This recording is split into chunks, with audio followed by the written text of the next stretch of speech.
Welcome dear defence aspirant. मैं doctor Prachi Singh आपके सामने मेजर कल्ची हेल्थ केयर सेंटर की तरफ से आप सबका स्वागत करती हूँ। हमने हमेशा से आपको बेसिकली ये चीज़ बताया है कि मेडिकल में क्या क्या पॉइंट्स चेक होते हैं, कैसे चेक होता है, क्या चीज़ें हैं जिस पर ध्यान देना है, what are the dos and don'ts, क्या मैंडेटरी है जो चीज़ें आपको ऑलरेडी करवा के जानी है। ये सारा चीज़ें हमने ऑलरेडी आपको बताया, लेकिन हमने कभी ये नहीं बताया है कि कितने दिन में, जैसे कि अगर आप आफ्टर एसएसबी मतलब ऑफिसर रैंकिंग के क्राइटेरिया से अगर कभी भी आप मेडिकल क्लियर करने जाने वाले हैं तो वो मेडिकल आपका 5 दिन का पूरा प्रॉपर होगा। वैसे आमतौर पे आपको यूट्यूब पे कई सारे ऐसे वीडियोस मिलेंगे जिसमें उन्होंने डे फिक्स किए हुए हैं, लेकिन आपके 5 क्राइटेरियाज तो डिवाइडेड है, लेकिन कौन से क्राइटेरिया का मेडिकल किस दिन पे होगा वो डेज फिक्स नहीं है। जिस हिसाब से वहां डॉक्टर्स वेकेंट होते हैं उस अकॉर्डिंगली आपको उस सिस्टमिक एग्जामिनेशन के लिए रेफर उस दिन किया जाएगा। तो आइए आज हम देखते हैं कि वो कौन से 5 क्राइटेरियाज है जो आप के बाइफर्गेशंस में आपको उनसे गुजरना होगा। फर्स्ट क्राइटेरिया आपका है blood test, urine test, x ray and USG abdomen plus pelvis मतलब सोनोग्राफी। तो ब्लड टेस्ट में ऑब्वियसली आपका पूरा proper CBC complete blood count, blood analysis किया जाता है। यूरिन टेस्ट में पूरा कंप्लीट यूरिन रूटीन माइक्रो किया जाता है, मतलब blood and urine 100% analytical reports आपको मिल जाती है कि इट इज प्रॉपर और नॉट। उसके बाद नेक्स्ट हम आते हैं चेस्ट एक्सरे। तो चेस्ट एक्सरे में क्या क्या चीजें देखी जाती है, तो चेस्ट एक्सरे में ये देखा जाता है फर्स्ट ऑफ ऑल कि आपका जो हड्डी का जो पूरा प्रॉपर बनाया हुआ आपका स्ट्रक्चर है अपर एब्डोमेन मतलब अपर बॉडी का, वो प्रॉपर है या नहीं। जैसे कि क्लैविकल बोन आपका प्रॉपर है या नहीं, rib cage rib cavity proper है या नहीं, लंग्स दोनों अंदर प्रॉपर है या नहीं, साथ ही साथ में स्पाइनल कर्वेचर स्कोलियोसिस या ऐसा कुछ तो नहीं है, अगर है तो 10 डिग्री तक के लिए अलाउंस दिया गया है, 10 डिग्री से ज्यादा अगर है तो इट इज नॉट अलाउड। ये सारी चीजें आपकी देखी जाती है। प्लस लंग्स में ये भी कि अगर कभी कभी होता है कि पास्ट में टीबी था तो ओल्ड टीबी स्कार्स या ऐसा कुछ एक्टिवेटेड तो अभी कुछ नहीं है, ये सारी चीजें आपकी चेस्ट एक्सरे में देखी जाती है। यूएसजी एब्डोमेन प्लस पेल्विस अगर हम इसकी बात करते हैं तो ये देखा जाता है सारे ऑर्गन्स मौजूद है, साइज प्रॉपर है, रेगुलर है, नॉर्मल है, एबनॉर्मल कुछ भी नहीं है, इन्फ्लामेशन, स्वेलिंग, पेन ये सब कुछ तो नहीं है, स्टोन्स वगैरह कुछ तो नहीं है। ये चीजें आपकी देखी जाती है यूएसजी एब्डोमेन प्लस पेल्विस के अंदर। अब नेक्स्ट आपका क्राइटेरिया ये हुआ एक पूरा proper first criteria. Second criteria आपका आता है ENT years knows and throat. इसके अंदर क्या चीजें चेक की जाती है, तो हम कानों से शुरुआत करते हैं। कानों के अंदर फर्स्ट ऑफ ऑल तो आपको कानों के मैल को साफ करवा के जाना है, मतलब ear wax removal is mandatory prior going to medical checkup, मतलब आपको मेडिकल के लिए जाने से पहले ईयर वैक्स रिमूव करवा के जाना है प्रॉपर।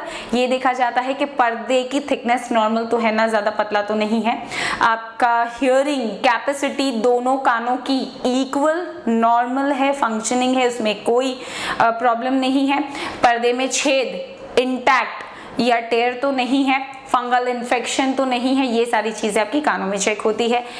स्वेलिंग वगैरह, इन्फ्लामेशन, रेडनेस, पेन ये सब कुछ तो नहीं है, ये भी चेक होता है। अब आते हैं हम नोज पर। नाक में क्या चेक होता है, तो सबसे पहले तो the most common deviated nasal septum, जो कि mostly 80 to 85% of human population के अंदर पाया गया हुआ है कि डेविएटेड नेजल सेप्टम है। डेविएटेड नेजल सेप्टम के बाद में जो हम देखें कि क्या चीज चेक होती है, तो नेजल पॉलिप्स तो नहीं है, नाक में मस्से तो नहीं है, साइनस में स्वेलिंग, साइनोसाइटिस तो नहीं है, ये सारी चीजें चेक की जाती है। अगर इनमें से कोई भी चीज आपकी मतलब वेरीफाई हो रही है कि हाँ इनको ये चीज है, तो उसके लिए डेफिनेटली आपको पूरा प्रॉपर 42 डेज का टीआर टेम्पररी रिव्यू या तो हम री मेडिकल जो भी आप उसे कहना चाहे, नाम देना चाहे आप दे सकते हैं। ये अगर आपको है तो 42 डेज का टाइम इंटरवल मिलेगा जिसमें आपको उसका ट्रीटमेंट करवाना होगा। एंड ट्रीटमेंट होने के बाद में कम्प्लीटली हील हो चुका है तो आफ्टर 42 डेज अगर आपका रिव्यू आ रहा है तो you will be selected, if not then better luck next time. Next step जो उसके अंदर आता है दैट इज थ्रोट। टॉन्सिल्स तो नहीं है, टॉन्सिल्स मतलब टॉन्सिल्स तो डेफिनेटली सबके होते हैं, बट बट टॉन्सिल्स ऑपरेटेड नहीं है, इन्फ्लामेशन नहीं है, रेडनेस, सोर थ्रोट तो नहीं है, स्वेलिंग तो नहीं है, यूविला जो उसका है पूरा प्रॉपर है या नहीं, क्लेफ्ट पैलेट या ऐसा कुछ तो नहीं है, थायराइड, सब मैंडिबुलर, सब लिंगुअल ग्लैंड्स वगैरह एकदम प्रॉपर है, स्वेलिंग तो नहीं है, ये सारी चीजें आपकी थ्रोट में, फेरेंजाइटिस, लैरेंजाइटिस ऐसा कुछ तो नहीं है, ये सारी चीजें आपकी थ्रोट में। तो ENT का सेक्शन हम यहाँ कंप्लीट करते हैं। The third criteria is surgical examination. Surgical examination में आपको कंप्लीटली आपका बॉडी नेकेड कर दिया जाता है। उसके बाद में hydrocele and piles if male candidate, breast lump if female candidate, piles if female candidate. तो पाइल्स दोनों में चेक होता है, चाहे मेल हो या फीमेल।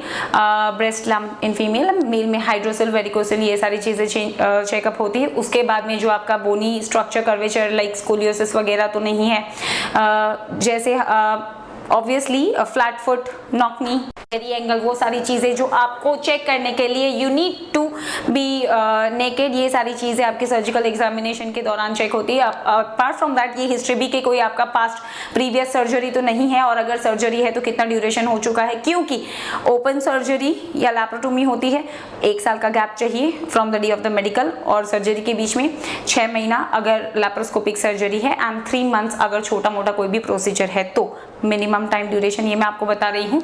अगर 20 ईयर से डेफिनेटली वो तो हम नेक्स्ट टॉपिक में बात करेंगे। नाउ द नेक्स्ट, ये हो गया आपका पूरा proper surgical examination. Apart from that और एक क्राइटेरिया हमारा फोर्थ क्राइटेरिया है, that is I and dental checkup का आता है। आंखों में क्या क्या चीजें, तो भाई स्क्विंट तो नहीं है, कंजक्टिवाइटिस नहीं है, ड्रूपिंग आईलिड्स नहीं है, ये सारी चीजें जो हमें फिजिकल अपीयरेंस से ऑलरेडी पता चल जाती है वो चेक की जाती है।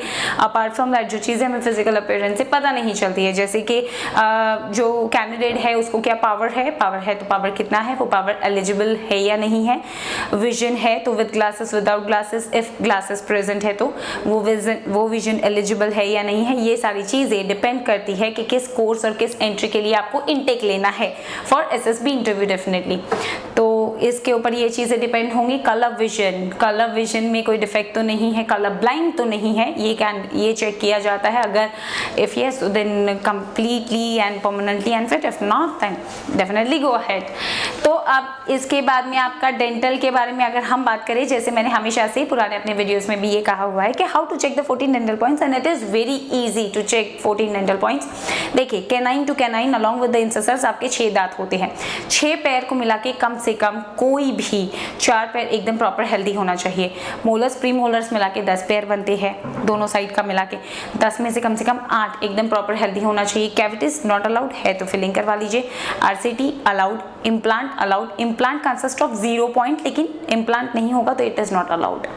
डेंटल स्केलिंग प्रॉपर करवा के जाना है, because as it is mandatory prior going to medical, ear wax removal and dental scaling, ये दोनों चीजें मैंडेटरी होता है।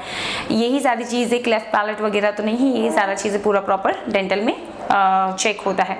अपार्ट फ्रॉम दैट अब आते हैं हम फिफ्थ डे आपका जितना अब जनरल क्राइटेरिया बच रहा है, जैसे हाइट, वेट, चेस्ट मेजरमेंट दोनों, obviously normal chest measurement and full expansion पे मिनिमम 5 सेंटीमीटर्स का गैप होना चाहिए between the normal and the full. और इसके अलावा जो रिस्ट आपका मतलब बॉडी मास मेजरमेंट, BMI और ये सारा चीज़ें, हाइट के अकॉर्डिंग वेट, ये सारा चीज़ें जो जनरल एग्जामिनेशन है वो आपका ऑन द लास्ट डे होगा along with the medical conference. अब आज तक मैं SSB कॉन्फ्रेंस सुना है, but what is the medical conference? Medical conference definitely it is going to help at the last of the 5th day. तब आप selected है नहीं है, इफ अनफिट तो परमानेंट या TR, इफ TR तो व्हाट आर दोज पॉइंट्स, क्या आपको रेक्टिफाई करवाना है, ये सारी चीज़ें डेफिनेटली आपको एक्सप्लेन की जाएगी, बताई जाएगी। That is the final conference, medical conference. अब ये तो मैंने आपको बताया, ये क्राइटेरियाज है। क्राइटेरियाज फिक्स है, बट जैसे जैसे डॉक्टर वेकेंट होते हैं अकॉर्डिंगली आपका मेडिकल आगे प्रोसीड होता जाएगा। ऐसा कुछ भी फिक्स नहीं है कि हाँ पहले यही होगा, इसके बाद यही होगा, इसके बाद यही होगा। No, these are the general criteria जिसके बेसिस पे मतलब इतना चेकअप होना है। अब जैसे जैसे वैकेंसी होती जाएगी वैसे वैसे आपका चेकअप होता रहेगा। सो दिस आज हम लोगों ने ऑब्वियसली बात किया कि SSB SSB के बाद के मेडिकल का क्या कंडीशन होता है। अब SSB के लिए कुछ, क्योंकि SSB तक पहुंचेंगे तभी तो मेडिकल में आएंगे। सो SSB के लिए लिटिल टिप्स, क्योंकि SSB में ऐसा कोई क्राइटेरिया तो है नहीं कि इतना स्क्वाट, इतना पुशअप, ये वो, नो। हम SSB के लिए लिटिल टिप्स, हेल्पिंग टिप्स के लिए बात करेंगे, क्योंकि SSB को लेकर ऐसा कोई क्राइटेरिया नहीं है कि यही इतना रनिंग होना चाहिए, इतना पुशअप होना चाहिए, इतना स्क्वाट, ये वो, no. So let me help you for this little tips. Running जो है आपका, रेसिंग जो है आपका, मिनिमम 2.5 किलोमीटर का आप प्रैक्टिस रखें विद 5 मिनट्स के इंटरवल के अंदर, कि 5 मिनट के अंदर आपका 2.5 किलोमीटर रेस कंप्लीट हो जाए। कम से कम चिनअप्स आप 10 का ट्राई करें, 20 स्क्वाट्स एंड सिटअप्स का ट्राई करें, एंड रोप क्लाइंबिंग 3.4 मीटर्स, कम से कम आप 3.4 मीटर अगर रोप क्लाइंबिंग का प्रैक्टिस करेंगे, which is very good and very healthy for your carrying angle. कभी कभी होता है ना, लीन एंड थीन बॉडी है तो लोग कहते हैं अरे, क्योंकि ये बहुत सुना है मैंने, जब बच्चे प्री मेडिकल के लिए आते हैं तो मैम लोग कह रहे थे, एक लोग मिले थे, एक लोग ने कहा तुम्हारा तो होगा ही नहीं, एक लोग मिले बोले तुमको तो पक्का कैरी एंगल है, लेकिन जब चेक कर रहे हैं तो द स्टूडेंट वॉज नॉर्मल। तो ये क्यों होता है? एकदम लीन एंड थिन, आपका स्लिम स्ट्रक्चर है तो ऑब्वियसली वो आपका वजन कम है, इसकी वजह से आपके जो जॉइंट्स होते हैं, जैसे एल्बो जॉइंट्स हो गया, देन आपके नी जॉइंट्स हो गए, वो बड़े बड़े दिखते हैं, क्योंकि आपके ऊपर के पोर्शन और नीचे के पोर्शन में मास कम है, ठीक है। इसकी वजह से आपका जो मसल मास जो ग्रो होना चाहिए वो नहीं हुआ है, इसकी वजह से जब वो प्रोमिनेंट लगता है, इसकी वजह से वो देखने में लग रहा है कि you are suffering from carry angle. लेकिन जब हम डिग्री मेजर करने की कोशिश करते हैं तो इट इज बिटवीन 5 to 15, जो कि normal for any male candidate 5 to 15 and female candidate 5 to 18 is allowed as per the perception of carry angle. तो डेफिनेटली कभी कभी ये लगता है लोग क्या बोलते हैं वो नहीं सोचना है, हमें ये देखना है कि हमें क्या प्रिपरेशन का ज़रूरत है, हमें क्या मेहनत करनी है, हमें सिलेक्शन कैसे चाहिए, हमें सिलेक्शन किस में चाहिए। नहीं चाहिए अगर प्री मेडिकल तो कराए अपना प्री मेडिकल मेजर कल्ची हेल्थ केयर सेंटर में। डेफिनेटली हमेशा हैप्पी टू हेल्प यू। अगर कोई भी क्वेरीज है आप हमें कॉल कर सकते हैं, आप हमें कांटेक्ट कर सकते हैं, आप यहाँ आकर अपना प्री मेडिकल करवा सकते हैं, अपनी क्वेरीज को सॉल्व कर सकते हैं, प्रॉब्लम्स का सोल्यूशन पा सकते हैं हमारे साथ। Always there 24/7, happy to help you. जय हिंद।